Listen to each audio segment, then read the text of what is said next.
নাম বিনম কেৰম আজি আমাৰ কাৰ্বি আংলং ডিষ্ট্ৰিক্ট প্ৰথম কাৰ্বি আংলং কুইজ ফেষ্টিভেল আৰম্ভ হৈছে আৰু এইটো 3 দিন হ'ব। আজিৰ পৰা ষ্টাৰ্টিং 7, 8, 9 আগষ্ট ছানডেলৈকে।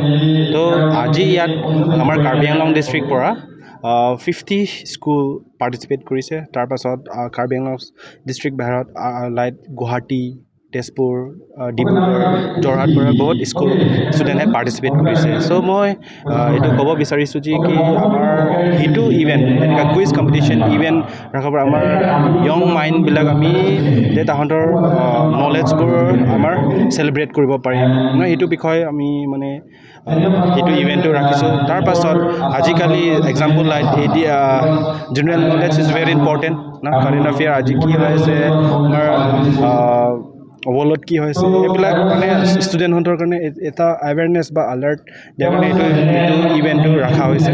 চ' মই ভাবিছোঁ কি এইটো ইভেণ্টটো চব পৰা মানে বেষ্ট বুলি মানে মই অনুভৱ কৰোঁ কি এনেকুৱা ইভেণ্ট আৰু হৈ থাকিব লাগে আমাৰ কাৰ্বি আংলং ষ্টুডেণ্ট, আমাৰ কাৰ্বি আংলং ষ্টুডেণ্ট বা অসমৰ ষ্টুডেণ্ট চবেই মানে এটা এৱেৰনেছ থাকিব বা কাৰেণ্ট চিটুৱেশ্যনত কি হৈ আছে।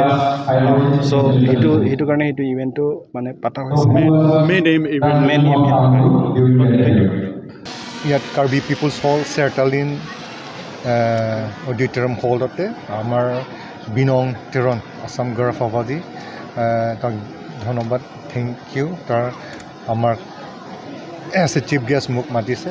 Karbi Anglong quiz competition first time আছে, আগৰো এনেকুৱা হোৱাই নাই, দেখি পোৱা নাই মইতো বৰ্তমান এনেকুৱা কুইজ কম্পিটিশ্যন ফেষ্টিভেল বুলিতো কুইজ ফেষ্টিভেল বুলিতো। ইয়াতে বহুত ষ্টুডেণ্ট পাৰ্টিচিপেট কৰা আছে, specially from class 6 to standard 12লৈকে আজি দেখি পাইছে from different part of the school of Diphu.